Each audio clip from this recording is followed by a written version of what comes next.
안녕하세요. 자, 오늘 농지법, 농지법을 못해서 나오시라고 했죠? 하여튼 농지법은 두 문제 나오는 법이지만 절대 포기해서는 안 되고, 한 문제는 무조건 맞춰야 합격할 수가 있습니다. 약간 뭐 해봐야 알겠지만, 예상 시간은 1시간 반 정도 예상되고요. 자, 책 보세요. 요약서. 222쪽 보십니다.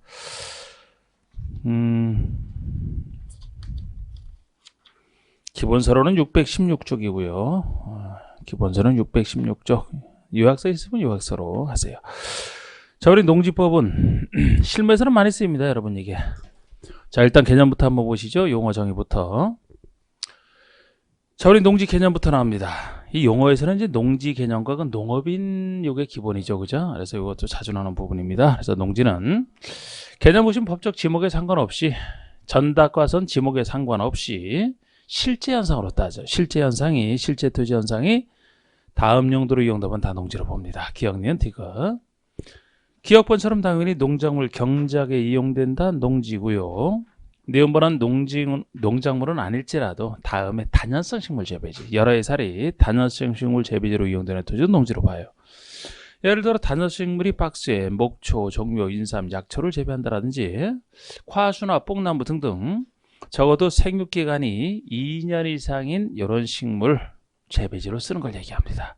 3번도 있죠. 나무 중에서는 조경이나 관상용 수목과 묘목도 들어가요.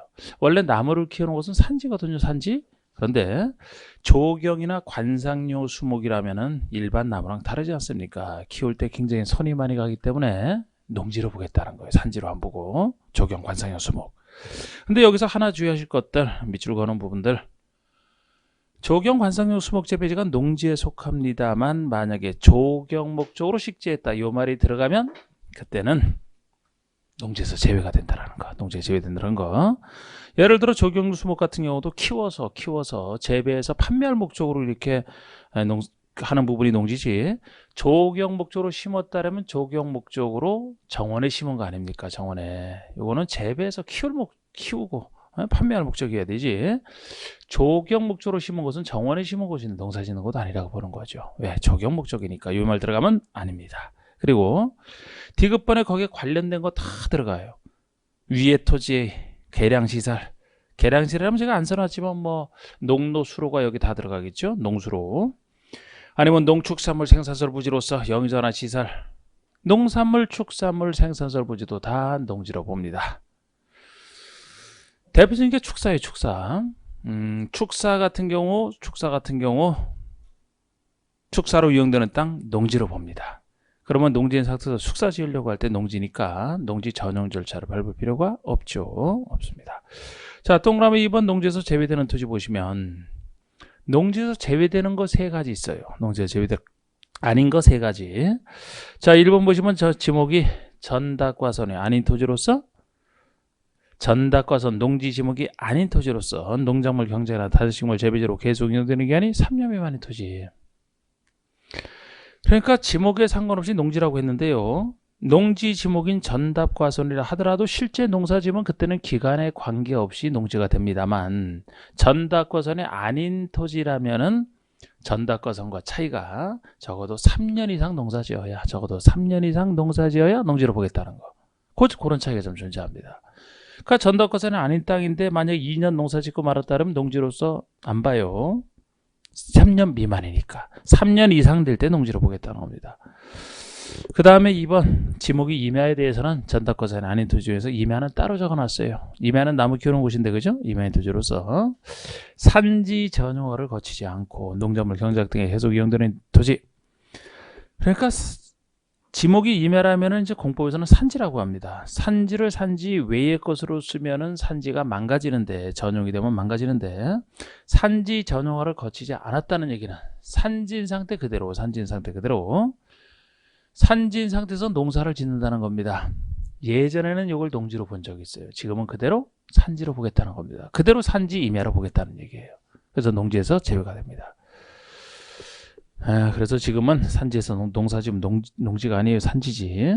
그리고 3번에 초지법에서 온다는 초지는 초지법이라는 특별법 적용을 따로 받기 때문에 굳이 농지법 적용밖에 할 필요가 없겠죠. 제외가 됩니다. 자, 그 다음에 농업인 보시죠. 농업인에 해당되면 이제 농지 취득에 좀 더 유리합니다. 비농업인이 취득할 때보다는. 그래서 농업인이 누구냐 하는 건데요. 농업에 종사하는 개인 중에서 다음에 하나에 해당하는 자를 얘기합니다. 이것도 그래서 많이 나왔어요. 동그라미 1번은 1000제곱미터 이상의 농지에서 농작물 또는 단연식물을 경작 재배하거나 1년 중 90일 이상 농업에 종사하는 자. 농지 면적 가지고서는 1000제곱미터 이상. 나중에 보시면은 취미 영농할 때가 1000 미만입니다. 소유가 1000 미만. 1000제곱미터면 약 300평이잖아. 300평. 그래서 취미 영농, 주말 체험농할 때가 1000 미만이기 때문에 취미 영농이 아닌 농업에 종사하는 사람 정도가 되려면 취미 영농 수준을 벗어나야 된다. 1000제곱미터 이상의 농지에서 농사 짓거나 이렇게 되는 거죠. 또는 1년 중 90일 이상 농업에 종사할 때입니다. 만약에 1000제곱미터 이상 농지를 확보를 못했다 그러면은 땅이 하나도 없어도 농업에 종사하는 기간이 약 3개월 90일 이상, 웬만한 농사는 벼농사 빼놓고 90일이면 다 짓는다고 봐요. 그래서 90일 이상 농사 지으면 농업인으로 보게 됩니다. 또 동그라미 2번은 농지의 330제곱미터 이상, 100평이에요. 100평. 330제곱미터 이상의 고정실, 온실, 버섯재배사, 비닐하우스 등 시설을 설치하여 농작물 또는 단수식물을 경작 재배하는 자를 얘기합니다. 맨 땅에 농사 지을 때는 1000제곱미터 이상의 농지는 돼야 되지만 시설 농업을 한다. 시설을 설치해 농사를 짓는다면 훨씬 돈도 많이 들어가고 노동 지백적이거든요. 자본도 지백적이면서. 그래서 이때는 100평 이상만 되더라도 330 이상만 되더라도 농업인으로 보겠다는 거. 그 다음에 3번은 이제 축산업에 종사하는 자가 농업인이 되는 케이스입니다.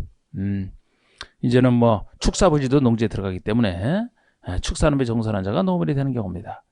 대가축, 가축의 크기를 대중소로 나눈 상태에서, 그죠? 대가축, 소 같은 거, 이두, 2마리 이상 키우면 농업인이 되고요. 돼지 같은 중가축이면 10두 이상, 소가축이 100두 이상이에요. 소가축이 작은 가축, 여기서는 뭐 토끼 같은 거 생각을 하시면 되겠습니다. 토끼. 가금이 1천수 이상이에요. 가금이 집가자, 세금자이기 때문에 집에서 키우는 새 종류가 가금이라. 닭이나 오리나 꿩 같은 거, 몇 수 이렇게 얘기를 하거든요. 1000마리 이상은 돼요. 1000수 이상, 1000수 이상. 꿀벌 10군 이상입니다. 꿀벌은 10군, 꿀벌을 세는 무리는 몇 군, 무리군자를 씁니다. 뭐 통으로 보시면 될 텐데 10군 이상, 10통 이상 사육하거나 1년 중 120일 이상 축산업에 종사하는 자예요. 아까 농업에 종사하는 날짜로는 90일 이상, 축산업에 종사할 때는 120일, 약 4개월 정도, 좀 더 길죠, 그죠? 하여튼 이 숫자도 뭐 복잡하게 나오는 것 같지만 하셔야 됩니다. 하셔야 되고요.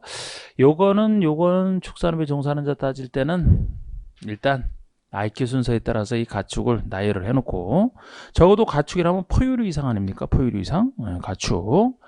그 다음에 포유류보다 떨어지는 게 가금이잖아. 조류. 그 다음에 곤충, 꿀벌 아닙니까? 이렇게 순서를 나열해놓은 상태에서 대가축만 2마리잖아. 대가축만 2마리. 이제 시작을 해서 2마리 시작을 해서 나머지 다 10이랑 관련돼 있다. 이렇게 해서 기억하는 수밖에 없어요. 대가축 다음에 나온 게 중가축 10두, 그 다음에 소가축 0 하나 더 붙여서 100두, 그 다음에 가금 거기다 0 하나 더 붙여서 1000수, 10, 100, 1000 올라갔죠? 너무 올라갔어요. 다시 원점 10으로 떨어지는 꿀벌 10군 이상. 그래서 대가축 2두, 10, 100, 1000, 다시 10군 이렇게 떨어지는. 그리고 축산업에 종사하는 날짜도 120일이면은 12개월이니까요. 한 달에 11꼴 정도로 해서 기억하시면 농업에 종사하는 것과 좀 구별이 되지 않습니까? 한 달에 11꼴에서 120일 이상, 120 다. 대가축만 2두지 축산업에 관련된 건 다 10이랑 관련돼 있다. 이렇게 해서 좀 기억을 해주시고, 그 다음에 동그라미 4번에 농업 경영을 통한 농산물의 연간 1년 동안의 판매액이 120만 원 이상.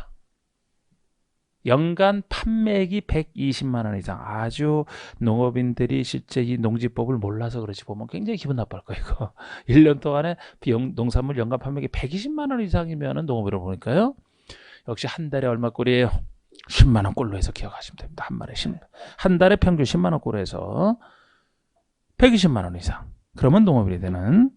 하여튼 지금 봤던 농지 개념인과 이번에 농업인이 다 별표 2개씩이 돼 있는데, 그죠? 이거 기본 개념 자주 나옵니다. 그 다음에 안가로 3번의 농업법인은요. 개인이 아닌 법인을 얘기합니다. 둘을 합쳐서 부릅니다. 영농조합법인은 시골에 많아요. 좀 더 간단한 영농조합, 조합법인과 농업회사법인을 합쳐 부르는데 농업회사법인이 되려면 적어도 업무 집행권자 중에 3분의 1 이상이 최소 농업인으로 구성되는 걸 농업회사법인이라고 하는데요. 요 둘을 합쳐서 농업법인이라고 부릅니다. 그 다음에 4번의 농업경영은 농업인이 됐든 농업법인이 됐든 자기 계산과 책임으로 농업을 영위하는 것을 직접 경영한다고 합니다. 농업경영. 근데 이 경영보다 조금 좁은 개념이 그 아래 자경이에요. 자경. 자경은 자자가 스스로 자자를 쓰잖아. 스스로 자자. 경작할 경자. 스스로 경작한다. 스스로 경작한다. 자기 소유농지를 전제로 합니다. 남의 땅에서 농사 짓는 것을 자경한다라고 안 그래요. 역사적으로. 자기 소유농지에서 스스로 농사 짓는 걸 얘기합니다. 그래서 경영보다는 조금 좁은 거예요. 경영이라면 자기 계산과 책임으로 하기만 하면은 남의 땅을 빌려서 하더라도 상관없거든요. 자, 자경입니다. 농업인이고 소유농지에서 자기 소유농지에서 농작물 경작이나 단식물 재배, 상시종사하든지 어떤 농작업을 필요로 하는 것이면 농작업의 최소 반 이상을 2분의 1 이상을 자기 노동력에서 경작 재배하는 것과 농업법인이라 하더라도 역시 그 소유농지에서 농작물 경작 재배하는 것을 특히 자경한다라고 얘기를 합니다. 그 다음에 위탁경영이면 경영 앞에 위탁이 붙었으니까요. 경영을 맡기는 걸 얘기합니다. 경영을 맡기는 거. 농지 소유자가 타인에게 다른 사람에게 일정한 보수를 지급할 걸 약정하고 농작업의 전부가 됐든 일부가 됐든 맡겨서 위탁하여 행하는 경영을 위탁경영이라고 해서 원칙은 4번처럼 농업경영에 써야 되는데 예외적으로 이제 어쩔 수 없는 경우에 경영을 위탁할 수 있는 겁니다. 나중에 보시면 7번의 농지 전용. 전용에서 이 전자는 전환할 전자를 쓰기 때문에 농지를 농지 외의 다른 용도로 전환해서 쓰는 것을 전용이라고 합니다. 그래서 농지를 농작물 경작이 됐든 단식물 재배 외의 다른 용도로 쓰는 걸 농작물 경작이나 단식물 재배 외의 다른 용도로 쓰는 것을 농지 전용이라고 합니다. 단농지의 계량시설과 농지에 설치하는 농축산물 생산설 부지로 사용하는 경우는 전용으로 보지 않는다. 당연하죠. 이건 아까 농지 개념에 포함됐던 거 아닙니까? 그러니까 이건 농지 전용에서 당연히 빠지죠. 됐고요. 용어는 이렇게 하면 됐고. 자, 이제 소유 파트부터 본격적으로 이제 들어갑니다. 농지 소유 파트부터. 요거부터 이제 기본적으로 잘 잡아두셔야 다른 거 공부하는데 유리하죠. 자, 농지 소유지 한번 보시면 양가로 1번의 원칙과 2번 예외를 잘 보시는 원칙은 경자유전의 원칙. 농지는 자기의 농업 경영에 이용하거나 이용할 자가 아니면 소유하지 못한다. 자기의 농업 경영에 이용하거나 이용 앞으로 하려는 자가 아니면 농지 소유 못한다라는 겁니다. 자, 농지 소유 파트 기본이죠. 농지 소유는 원칙이 경영할 자가 소유하라.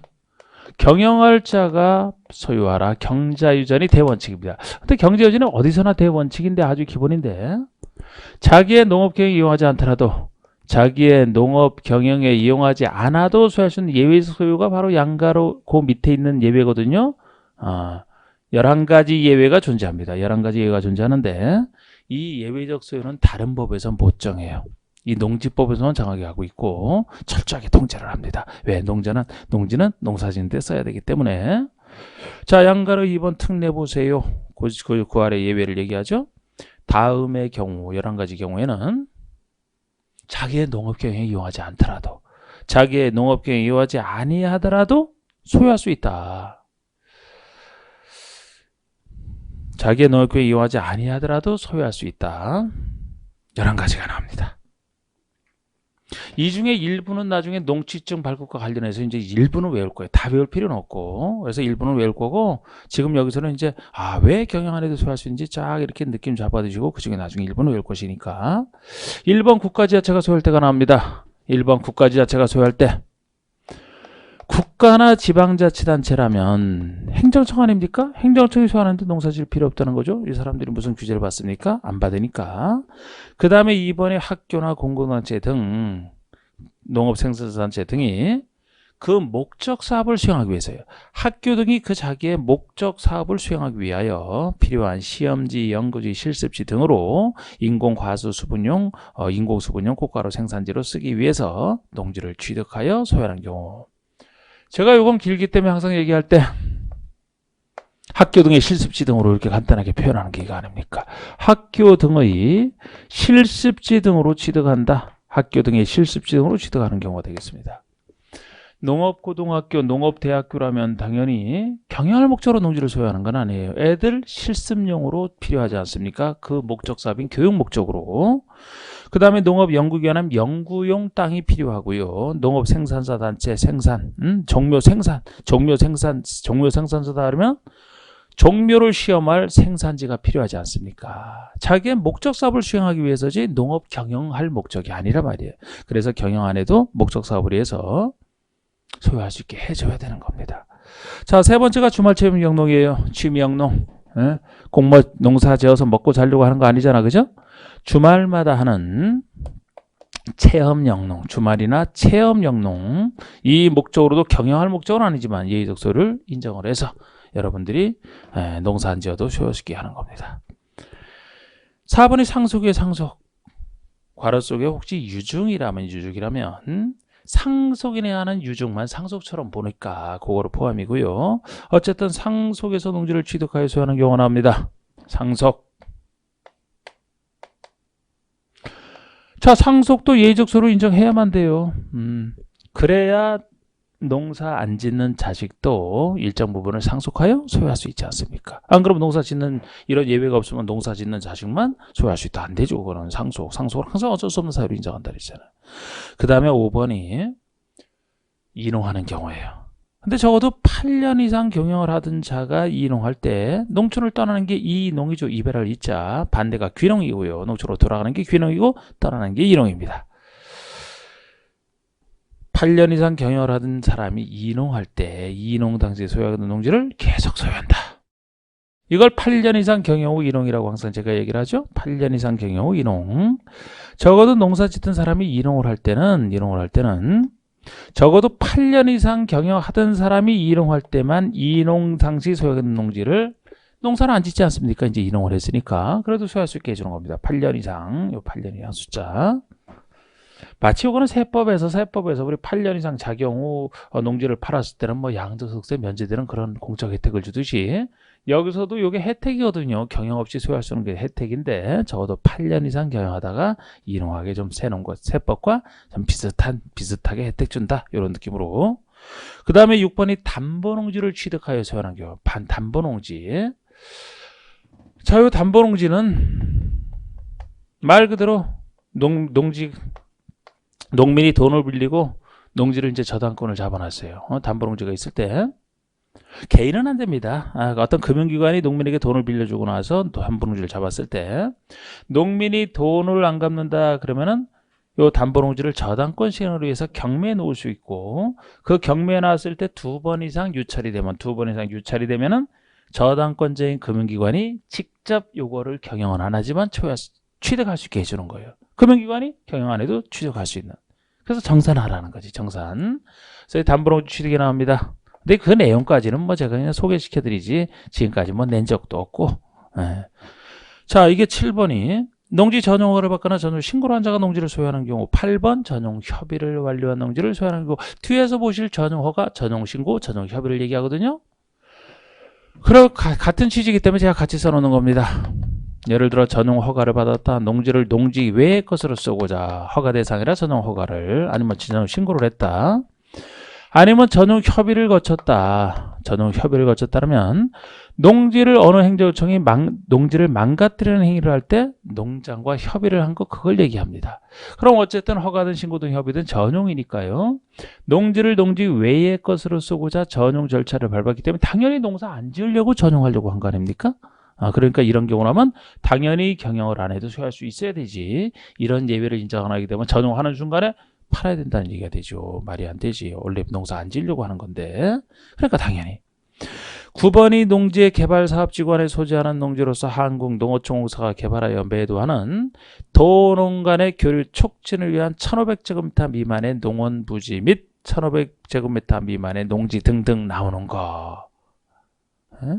도농 간의 교류 촉진을 위한 농원 부지나 관광 휴양지에 포함되는 1000억 미만 이런 얘기 나오면 이것도 길기 때문에 제가 1500제곱미터 미만의 농원 부지당이다 이렇게 간단하게 제가 표시하는 게 이겁니다. 그래서 여기 비록 이제 이 농원 부지 등은 비록 1500제곱미터 미만이지만 이 정도 범위 내에서는 농업 경영 안 해도 소유할 수 있게 해주겠다는 거예요. 도시 간의 도농 간의 교류 촉진이면은 이 농원에 와서 도시민들이 와서 농촌 체험하라는 거예요. 그런 용도로 쓴다라는 거. 아니면 농어촌 관광 휴양지 관광용으로 쓴다는 거 아닙니까? 농업 경영할 목적은 아니잖아. 근데 그런 정도로 쓰라고 예적소를 인정하는 1000억 미만. 그 다음에 10번이 농업진흥지역 밖의 농지 중에 최상단부터 최하단부까지의 평균 경사율이 15% 이상의 농지로서 영위정하는 농지. 대통령 경우에서는 이거 정식 명칭이 일정 다른 요건을 좀 더 갖춰야 되는데요. 영농여건 분리농지라고 합니다. 그러니까 평균 경사를 15% 이상 중에서 따로 0으로 정해야 돼요. 정해진 것을 영농여건 분리농지라고 합니다. 정식 명칭이. 그래서 토지용계획 확인서를 띄워봐도 영농여건 분리농지라고 이름은 나와요. 영농여건 분리농지를 얘기합니다. 농사질 여건이 불리한 농지. 왜 여건이 상당히 불리하냐? 경사율이 15% 이상이라. 경사율이 15% 이상이라 요새 기계영농에 맞지 않는 15% 이상. 그래서 아까 여기 나오는 숫자는 이농할 때가 8년 이상 나오고 1500이 미만 15% 이상. 나머지 둘은 다 15랑 관련돼 있네. 그죠? 영농여건 분리농지. 농사 안 지어도 소유할 수 있어요. 어차피 농사 못 짓기 힘든 땅이기 때문에. 그 다음에 11번이 일정한 개별 법률 규정에 따라 취득하여 소유하는 경우로 해서 다시 6가지가 소개되고 있어요. 그래서 요거는 일정한 개별법에 따라 취득한다. 농지법이 아니고 이제 다른 각각의 법에서 특수하게 규정하고 있는 농지이기 때문에 경영 안 해도 그쪽 법에 따라 소유할 수 있다라고 보시면 돼요. 그래서 우리 이걸 뭐 일일이 다 할 수는 없고 맨 마지막 것만 제가 항상 구별해서 하는데 다른 것과 구별할 필요가 있어서 다른 것들은 무슨 법에 의한 무슨 법에 의한 어떤 취득, 무슨 법에 의한 이러면 일단 여기로 보세요. 여기로 보시는데 맨 마지막 것이 비축농지라는 거 아닙니까? 비축농지 봐보니 공공토지 비축에 관한 법률에 해당하는 토지 중에 그 비축심의위원회가 비축이 필요하다고 인정하는 토지로서 계획관리지역과 자연녹지지역 간의 농지를 한국토지주택공사가 취득하여 소유하는 경우를 얘기합니다. 이걸 비축농지라고 제가 줄여서 부를 겁니다. 비축농지라고. 그러니까 이거는 공공목적으로 미리 한국토지주택공사가 취득하여 소유하고 있는 것을 얘기해요. 나중에 공공사업할 때 대비해서 토지주택공사가 미리 취득해서 가지고 있다가 나중에 공공사업할 때 쓰면 편하지 않습니까? 공공사업을 해서 미리 비축해 놓은 농지 이렇게 생각하시면 돼요. 요렇게 11가지 요거를 가지고 계속 이제 써먹어야 돼. 제가 요걸 따로 적는 게 요걸 나중에 이제 쓸 때 요거 요 중에 일부 갖고 이제 활용할 것들이 몇 가지나 되거든요. 그래서 미리 써놨고요. 방가로 2번 보세요. 임대사용대. 법이 허용하는 바에 의해서 농지를 임대하거나 무상 사용하게 하는 경우 임대는 돈 받고 빌려주는 게 임대고요. 사용대라면은 여러분들 민법에서 배우는 사용대차에서 나온 얘기인데요. 무상으로 쓰는 게 사용대차죠. 무상으로 쓰게 하는 거. 이것도 우리 농지법에서 최근에 사용대를 내용은 무상 사용하게 한다 이렇게 내용을 바꿨어요. 사용대를 사람들이 잘 몰라서 그런 모양이에요. 민법에서는 그대로 임대 사용대 얘기를 하죠. 사용대차 그죠? 공짜로 쓰는. 그래서 남에게 농지를 임대하거나 무상 사용하게 하는 경우는 돈 받고 하는 게 임대, 공짜로 쓰는 게 무상 사용하게 하는 경우에는 자기의 농업 경영에 이용하지 아니하는 농지라도 그 기간 중에는 계속 소유할 수 있다. 나중에 보면 임대 사용대 사유가 예외적으로 인정이 됩니다. 본인이 농사 져야 되기 때문에 남에게 못 빌려줘요. 원칙은. 그런데 남에게 합법적으로 빌려주는 사유가 나오는데 남에게 합법적으로 빌려줄 수 있는 사유라면은 남에게 빌려주는 동안에는 본인이 경영은 안 하지만 당연히 소유할 수 있어야 되는 거 아닙니까? 그래야 남에게 빌려주죠. 응? 경영은 안 하지만. 그 얘기도 당연하고요. 방가로 3번처럼 이 법에서 허용된 경우를 제외하고는 농지법에서 허용된 경우를 제외하고는 농지 소유에 대한 특례를 정할 수 없다. 이게 지금 농지 소유에 대한 특례, 경영안에도 대해서 예의적 특례를 얘기하거든요. 이거는 농지법에서만 정하라는 거예요. 다른 법에서 정하지 말라 그 얘기 아닙니까? 그리고 농지 소유 상황 보세요. 농지를 최대 얼마까지 소유할 수 있냐 하는 얘기인데, 지금 제가 거기 세 군데가 나오는데 거기 손표시로 써놨듯이 다음에 농업 경영을 하지 않는 사람에게만 인정한다는 거예요.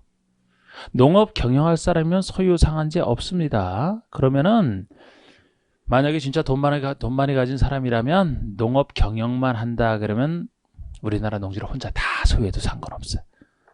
경영하는 사람에게 소유 상관 없어요. 지금은 대규모 영농을 육성해야 되기 때문에 농산물 세계 시장 개방과 관련해서 대규모 영농을 육성해야 되기 때문에 경영 안 하는 자를 상대로 해서만 소유상한을 3가지 인정할 뿐입니다. 전제 조건이. 그래서 이 셋이 나와도 1번 상속농지, 이농자, 3번 주말체험농, 요 3가지거든요. 요 3가지인데 2번에 이농자라면 이농 자체가 농사 안 짓는다는 말을 전제로 하고 있고요. 3번에 주말체험 영농도 농사 경영 안 하는 걸 전제로 하고 있잖아, 개념상. 그런데 1번의 상속농지는 상속받아 취득했다 요 말만 가지고서는 경영을 하는 사람인지 안 하는지 알 수가 없어. 그죠? 알 수가 없기 때문에 1번은 이런 얘기를 합니다. 상속에서 농지를 취득한 사람이 이렇게만 얘기하면 틀리고요. 상속에서 농지를 취득한 사람으로서 반드시 밑줄 거는 부분, 농업 경영을 하지 아니하는 사람, 요 말이 들어가야 돼. 요 말이 빠지면 틀리는 거야. 그냥 만약에 상속에서 농지를 취득한 자는 상속 농지 중에서 1만까지 소유할 수 있다, 이렇게 얘기하면 틀린다고요. 그러면은 상속받은 자 중에서 농업 경영을 하는 자도 1만 소유 상한에 걸린다는 얘기가 되니까 틀리는 거예요. 그래서 이것만큼은 상속받은 자 중에서도 특히 경영 안 하는 사람, 즉 예외적 소유에 속하는 요 사람만 얘기하는 겁니다. 요 사람. 지금 예외적 소유 중에서 3사람이거든요. 요 3사람. 근데 요거는 이제 자체로 농사 안 짓는 거고, 요것도 자체로 농사 안 짓는 건데, 요것만 알 수가 없어서 상속받은 자에서 경영을 하지 아니하는 자, 이 말이 붙어야 된다는 거지. 상속 농지 중에서 상속받은 농지 중에서 1만까지만 소유할 수 있어요. 상속은 원래 지분대로 받는 거예요. 저절로. 지분대로 받은 상태에서 소유하는 한도가 1만까지니까, 예를 들어 상속 지분상 15,000제곱미터를 상속받았다 그러면은 1만까지만 소유할 수 있으니까 나머지 초과분인 5,000제곱미터는 나중에 처분 의무가 생겨요. 처분해야 됩니다. 그런 건 나중에 볼 내용 중에 만까지만 소유할 수 있다는 거예요. 그리고 이번에 이농 8년 이상 경영 이농한 사람이요. 8년 이상 경영 이농한 자는 역시 이농 당시 소유농지 중에서 1만까지만 소유할 수 있어요. 나머지는 팔아야 됩니다. 그럼 초과 소유분 팔아야 돼요. 초과 소유분은 처분 의무가 생길 겁니다.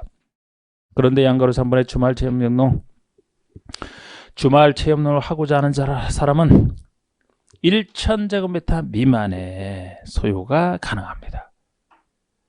아니 무슨 취미영농인데 만까지 갑니까? 말이 안 되지. 만이면은 뭐 취미영농 하다가 허리 다 휩니다. 허리 다 휘어 그냥.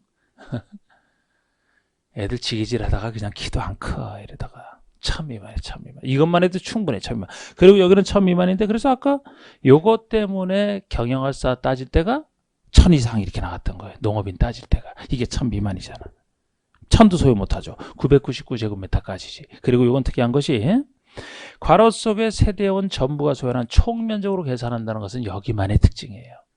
아까 1, 2번은 이제 개인당이거든. 세대원당인데 취미영농할 때는 총 세대당이죠. 세대원 전부가 소유하는 총면적이라면 세대당 면적을 얘기합니다. 세대원당이 아니고 세대당 면적이죠. 어차피 취미영농 한다면 뭐 한 사람만 주말에 가서 취미영농 할 겁니까? 온 가족이 가야 되기 때문에 세대당 면적이 1,000미만이에요.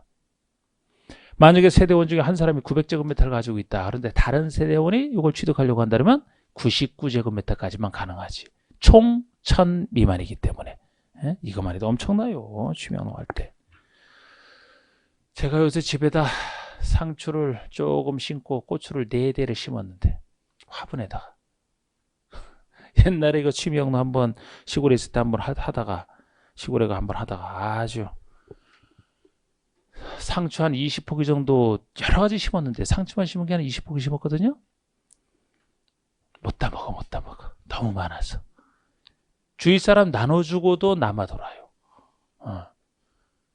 야, 진짜 잘 크더라고 이게.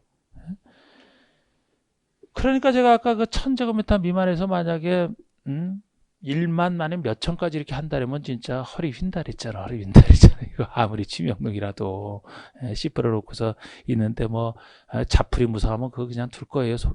뽑고 그래야 되는데 엄청납니다. 이게 아주. 그래서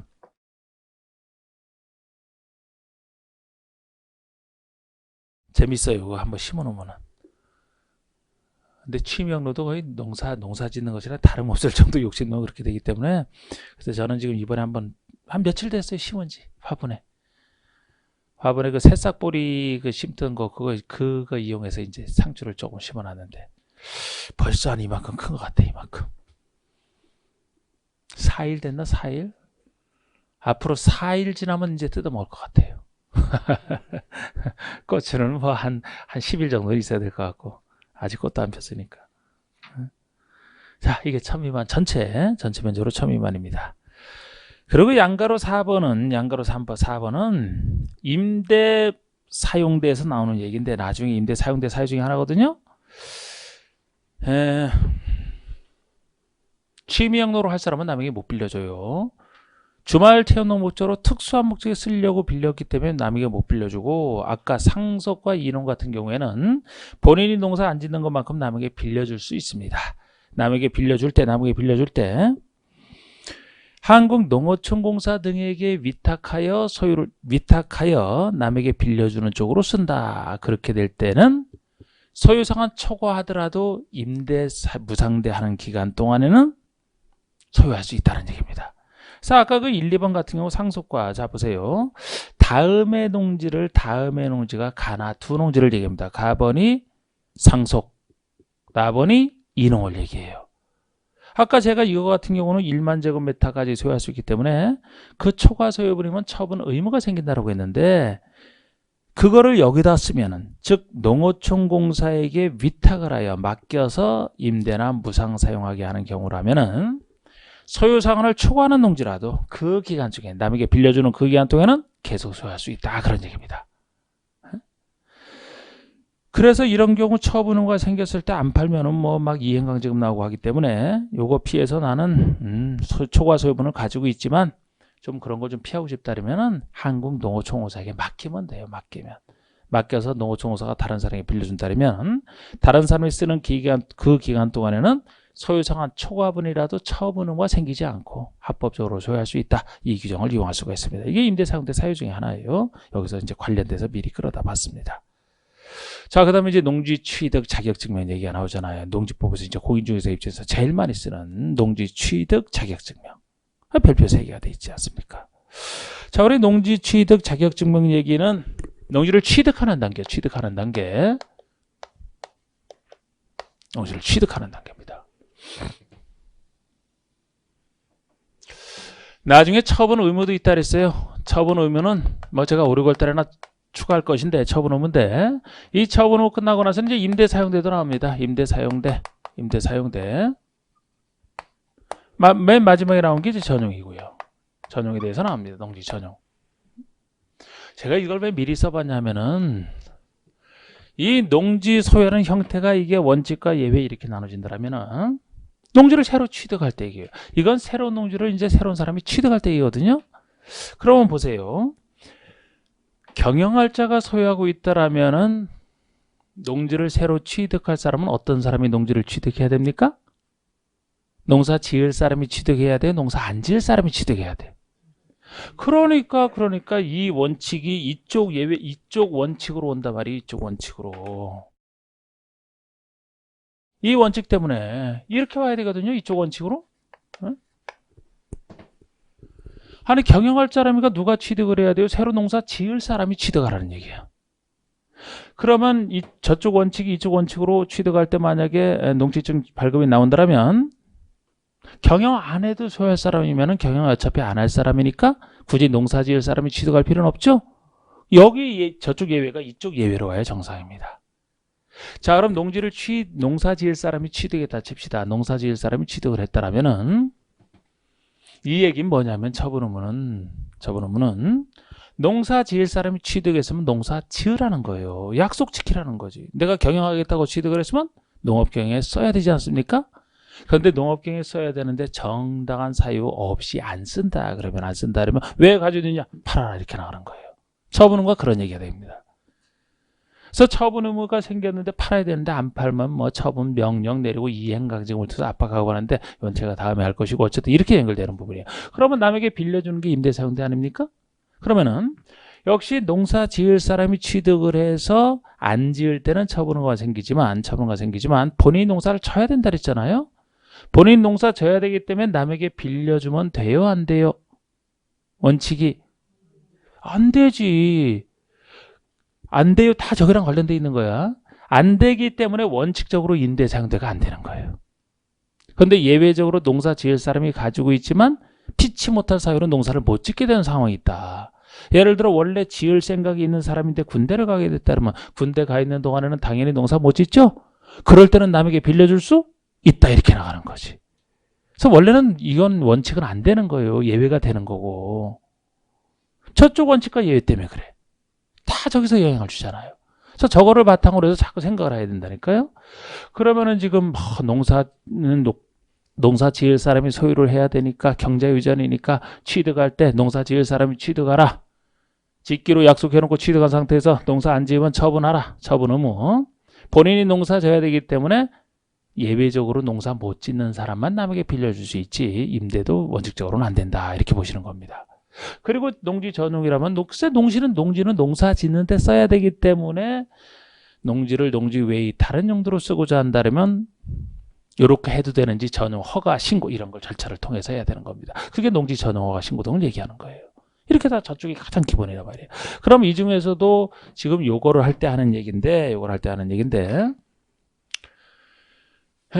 농지 취득 자격증명 얘기를 하는 겁니다. 농지 취득하는 단계에서 자, 원칙은 누가 취득해야 되느냐? 그러면은 농사 지을 사람이 취득해야 된다. 그래서 농취증을 발급받아야 돼요. 농취증을 발급받아야 취득한다는 것이 원칙이 되는 겁니다. 이게 농취증이 농지 취득 자격증명을 줄여서 부르는 얘기거든요. 과연 그 사람이 농사 지을 사람인지 아닌지를 확인해야 되기 때문에 그 확인하는 게 농취증이에요. 농지 취득할 자격이 있는지를 증명하는 요거를 발급받아야 취득하는 게 원칙이 되는 겁니다. 농사 지을 사람이 취득해야 되기 때문에. 그런데 이 농취증을 발급 신청할 때 농업경영계획서를 제출해야 돼요. 농업경영계획서를 작성하여 요걸 작성하여 발급 신청 들어가는 겁니다. 그럼 발급 신청 들어갔을 때 이제 농취증 발급권자는 요걸 보고 판단하거든요. 그 사람이 농업을 경영할 계획서를 제출하면 이거 보고 이 사람이 진짜 농지를 취득할 사람인지 아닌지를 판단하게끔 요거를 작성하여 발급 신청 들어간 누구에게 발급받느냐 시구읍면장에게 발급받는 것도 특이한 일이에요. 특이한 일입니다. 아니 제가 큰 일은 큰 사람이 작은 사람은 작은 사람이 그러면 농지랑 관련된 것도 농지에 대한 개별법이기 때문에 보통은 작은 일이다 그러면은 시장구청장이 일을 할 겁니다. 시장구청장이 기초지자체장이니까요. 그런데 요거는 왜 특이하냐? 시장구청장은 기초지자체 맞습니다만 읍장면장은 지자체장이 아니거든요. 지자체장이 아니잖아요. 지자체는 군수죠. 군수잖아. 시장군수, 구청장 할 때. 그래서 군수 대신에 군수가 아니고 군 밑에 있는 읍장면장이 들어간다는 것 자체가 특이한 겁니다. 지자체도 아닌데 왜 이걸 이렇게 지자체가 아닌 자에게 권한 주는 거 굉장히 특이한 겁니다. 이게. 근데 그만큼 이제 군수에게 주고 싶어도 원래 군수에게 줘야 맞는데 군은 워낙 땅이 넓고 인구는 작기 때문에 군수라면 과연 누가 농지를 취득할 것인지 자격이 있는지를 샅샅이 살펴보기에는 좀 무리라고 보는 거예요. 워낙 넓고 그래서 비록 지자체장은 아니지만 군수 밑에 있는 읍장이나 면장이라면 군수보다는 훨씬 좁은 관할 단위를 전제로 하기 때문에 좀 더 자세히 살펴볼 수 있다 이렇게 봐서 아주 농민의 농지 취득에 굉장히 신경 쓰는 거예요. 읍면장에 권한을 줬다는 얘기는 상세히 살펴보라고. 그래서 시군면장이 하는 것도 특이한 일입니다. 그리고 원칙이 이렇지만 발급받아야 되는 것에 대한 예외, 농업경영계획서 작성에 대한 예외가 존재해요. 그래서 예외 1이 발급받지 않고 취득할 수 있는, 농취증 발급 없이 취득할 수 있는 이 예외가 있고요. 요 예외가 있고, 예외 2는 발급은 받아야 돼요. 발급은 받아야 취득한다는 점은 맞습니다. 그런데 여기에 대한 예외. 그러니까 발급 신청할 때는 경영계획서도 가야 되는데 우리 경영계획서 작성이 필요 없다는 겁니다. 경영계획서가 필요 없다는 점에서 원칙에 대한 예외가 되는데 경영계획서는 필요 없고 발급은 받아야 되는 이런 케이스라는 점에서 예외가 이런 구조를 좀 기억을 하셔야 됩니다. 그러면 다시 한번 볼게요. 경영할 사람이 취득해야 되니까 당연히 농지증 발급 받아야 되는 게 원칙이 되는 겁니다. 근데 제가 경영 안 해도 취득할 사람이면 이 사람은 경영 안 해도 되니까 경영 안 할 사람인데 왜 농지증 발급을 받게 합니까? 이쪽 예외는 이쪽 예외로 와야 정상이에요. 발급받을 필요가 없는 거 외에는 다 발급받습니다. 이렇게 와야 정상인데 이 예외에 속하는 것 중에 일부는 이게 난데없이 이렇게 오기 때문에 이게 특이한 거예요. 아니 생각해 보세요. 그래서 경영 안 할 사람이 농지를 취득하는데 왜 농지 취득 자격증명을 발급받게 합니까? 이게 이상하지. 이상하기 때문에 제가 이해를 못 시킨다 그랬죠? 이상하기 때문에 외울 수밖에 없는 거예요, 이게. 농지법에서 제가 외우게 하는 게, 두음자 따서 외우게 하는 게 이겁니다. 그래서. 생각나세요? 네? 제 귀에만 들리게 하지 말고 큰 소리로 자, 얘기해봐요. 분리비축. 다음에. 하나 더. 마지막. 1,500미만.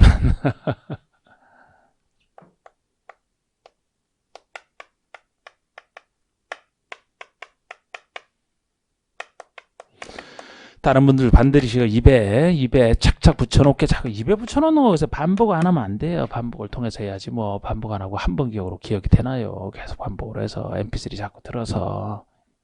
예? 요거는 외워야 돼요. 어쩔 수 없어요. 지금 여기 발급 받느냐 안 받느냐 이거 구별하는 거 농지법이 2문제 나오기 때문에 그만큼 반복되는 거 좀 적어요. 상대적으로. 그래도 이거는 제일 많이 나온 파트에 들어가는 거예요. 이게.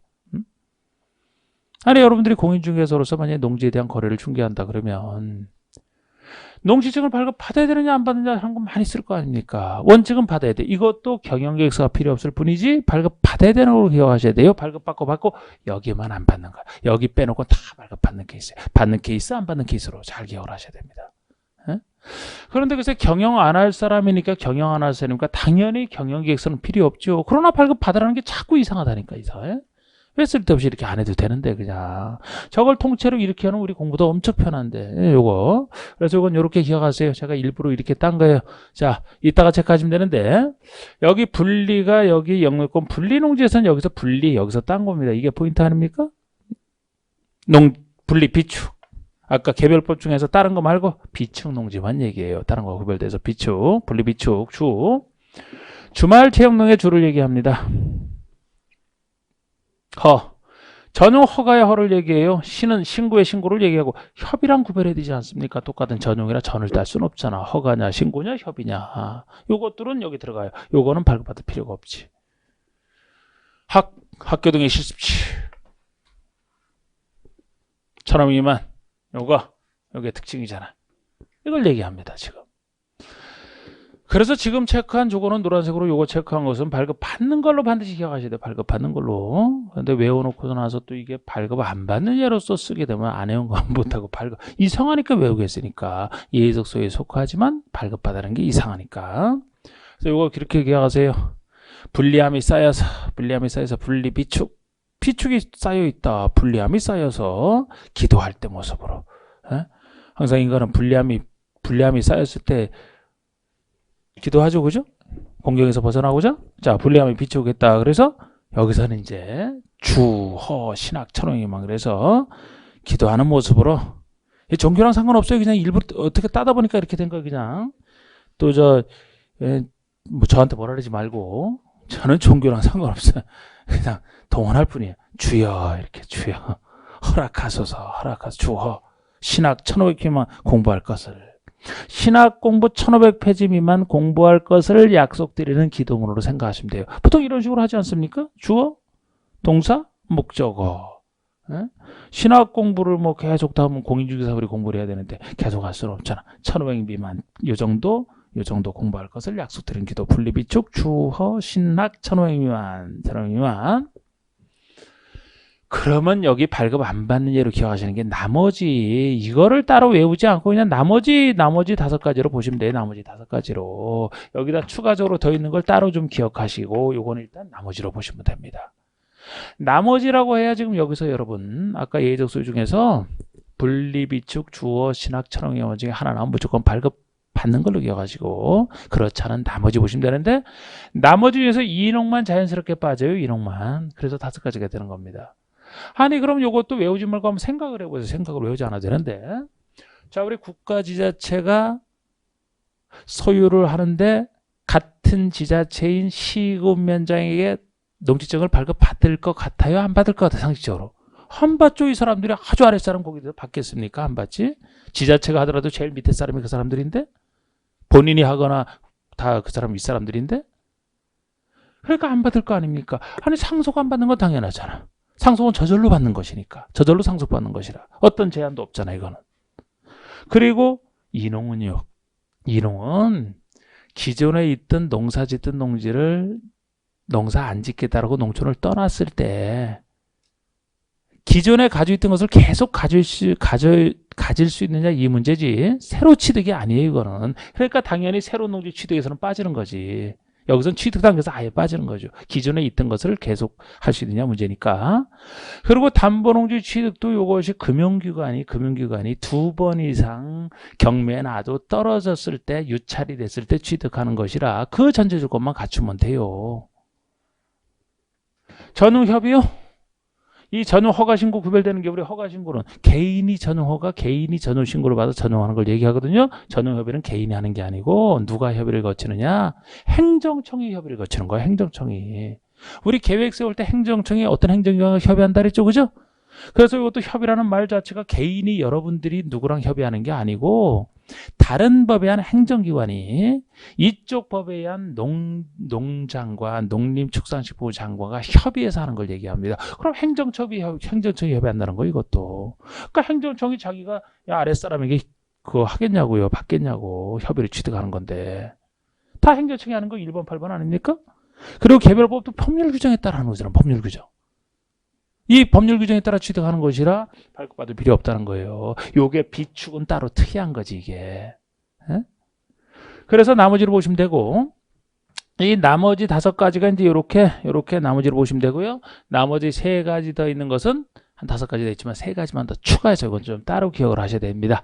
좀 따로 기억을 하셔야 되는데 농업법인의 합병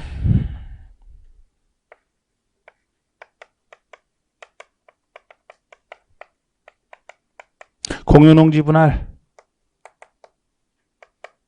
시효 완성 요 3가지는 좀 따로 기억하셔야 돼요. 요거는 이해를 통해서 하세요. 요거는 이해를 통해서 외우는 게 아니고 이게 농업법인의 합병, 법인의 합병을 얘기하거든요. 합병. 아까 상속이 요 나머지에 들어갔었는데 합병은 상속과 법률 구조가 똑같습니다.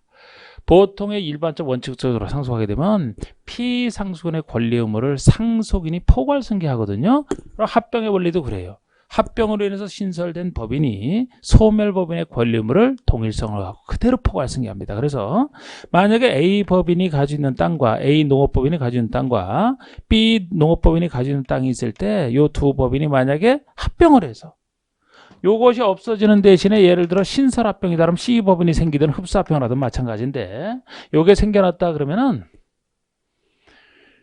합병의 원리상 전신인 A법인, B법인이 가진 농지를 신설법인이 그대로 포괄승계하는 거예요. 포괄승계하기 때문에 동일성을 유지한 채로 포괄승계하기 때문에 새로운 농지 취득으로 안 보는 거예요. 여기서 발급받는 것은 농업이든 비농업이든 새로운 농지를 취득할 때 발급받는 취지거든요. 새 농지를 취득할 때. 그런데 상속이든 합병이든 합병을 하게 되면은 새 농지를 취득하는 게 아니고 이름만 여기서 C로 바뀌었지 전신이 가지는 걸 그대로 넘겨받은 것에 불과하기 때문에 새로운 취득으로 안 보는 겁니다. 이걸 만약에 여러분 합병이니까 그렇지 합병자를 빼고 물어본다. 농업법인이 농지를 취득한다. 그러면은 새로운 농지 취득으로 봐야 돼요. 그때는 발급받아야 되는 거. 왜 안 받는 거예요? 합병이니까 안 받는 거예요. 합병이니까. 농업인이든 비농업인이든 농업법인이든 새로운 농지 취득할 땐 발급받아야 되는 겁니다. 농업인이 좀 더 유리해서 그렇지 합병이니까 안 받는 거예요. 공유농지 분할이요? 공유하고 있는 농지를 그대로 분할했잖아. 공유하고 있는 농지를. 예를 들어 하나의 농지가 있는데 이거를 A, B가 공유하고 있어요. 50대 50으로 공유하고 있다고 칩시다. 50대 50으로 공유하고 있는데 분할하자. 지분대로 분할하자 그래서 지분대로 그대로 분할하기로 했습니다. 그래서 50%는 A 단독 소유로 B는 요거 단독 소유로 만약에 이렇게 바뀌었다면 공유해서 이렇게 바뀌었다면 새로운 농지 취득이 아니죠. 지분대로 가지고 있던 그 농지를 그대로 취득한 것에 불과하잖아. 새로운 농지 취득이 아니니까 역시 발급받을 필요 없다. 지분대로 그대로 나는 거죠. 시효 완성은 여러분들이 민법에서 배우시는 그 취득 시효 완성 중에서 점유 취득 시효를 얘기하는 거죠, 이게. 에? 그러면 소유의 의사로 평온 공연하게 20년 이상 점유한 자. 그러면 시효가 완성이 됐다. 그러면은 전 소유자에게서 점유 취득자에게로 명의가 바뀌면서 새로 취득을 하게 되는데 사실상 새로운 취득이 아니죠. 이름만 바뀌었지. 20년 이상 농사짓던 그 농지거든. 그래서 요 세 가지는 다 따져보면은 취득할 때가 새로운 농지 취득이기 때문에 여기는 새로운 농지 취득이 아니에요. 그래서 아닌 겁니다. 그래서 제가 요 그림 속에서 있는 것만 제대로 해도 지금까지 여기 관련된 문제 다 맞췄어요. 요것도 물어본 적이 있고 요것도 물어본 적이 있고 요거 구별하는 건 당연히 물어봤고 여기 나왔는 것만 가지고서도 다 맞췄단 말이에요. 그래서 일단 10분 쉰 다음에 제가 요것도 책을 또 살펴드릴 텐데 일단 요거 설명을 했습니다. 일단 쉬는 시간 됐으니까 쉬시고요.